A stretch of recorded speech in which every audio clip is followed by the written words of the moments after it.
நல்ல கணவனா இருக்க முடியாது. நல்ல கணவனா இல்லாவிட்டால் இது முக்கியம். எதுல சொன்னேன், நல்ல மனிதனாயிரு, நல்ல கணவனாயிரு, நல்ல தகப்பனாயிரு, நல்ல கிறிஸ்தவனாயிரு, நல்ல ஊழியக்காரனாயிரு. புரியல? முதல்ல யாராயிரு? நல்ல மனுஷனாயிருங்க. Be a good man, be a good father, be a good husband, be a good pastor, be a good Christian and be a good pastor. அப்படின்னு சொல்ல மாட்டீங்களா? ஒரு 5 காரியங்கள் வேகமாக சொல்ல முடியும். நம்பர் 1, ஒரு தகப்பனுடைய பணி என்ன? நம்பர் 1, எபேசியர் 5:25. எபேசியர் 5:25. புருஷர்களே மனைவிகளில் அன்பு கூறுங்கள். எஸ், அப்படியே கிறிஸ்துவும் சபையில் அன்பு கூறுங்கள். எளிமையா சொல்ல, ஒரு தகப்பன் என்பவன் அன்பு கூறுகிறவன். சத்தமா சொல்லுங்க.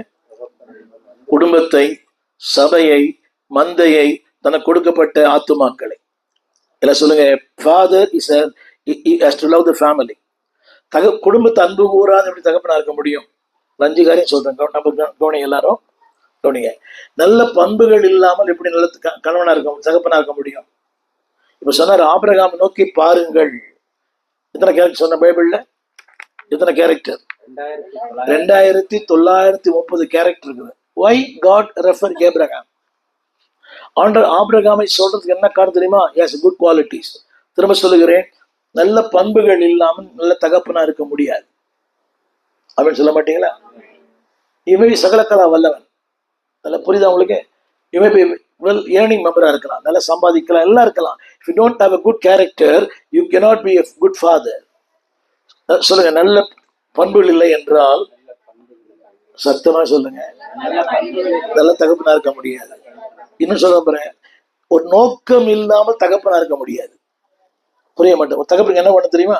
நோக்கம். என் பிள்ளைகள் வளரணும், என் பிள்ளைகள் வாழணும், என் பிள்ளைகள் பெரிதா இருக்கணும். இதுதான் நீதிமொழிகள் படிக்கிறோம்.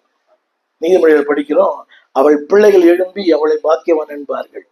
அப்போ ஒரு தகப்பனுக்கு நோக்கம் இல்லாம he cannot be a good father. சொல்ல புரிய நினைக்கிறேன். A father must have a purpose. முதல்ல சொன்னேன், lead, feed, cash. அடுத்து சொல்ல போறேன், must have a purpose. ஒரு நோக்கம் இருக்கணும். இப்போ நம்ம சபை நடத்துறோம். ஐ எம் பாஸ்டர், நீங்களாம் pastor. What is the purpose in our ministry? நம்முடைய ஊழியத்தின் நோக்கம் என்னையா? ஆராதிக்கணும், காணிக்கை எடுக்கணும், பூசை முடிந்தது போய் வாருங்கன்னு சொல்லணும். அப்படி இல்லை, அவனை நித்தியத்தை கொண்டு போகணும். நல்ல கவனிங்க. 4வது சொல்ல போறேன், develop the character of the children. அவங்களுடைய வாழ்க்கை மாறி இருக்குதா? அவன் 50 வருஷமா பாஸ்டா இருக்கிறேன். ஒரு துக்கமான விஷயம் தெரியுமா? சபைக்கு வரவங்க இன்னும் கேரக்டரே மாறல. அதே பழைய பொய், அதே பழைய பாவம், அதே ஸ்டைலு, அதே டிவி,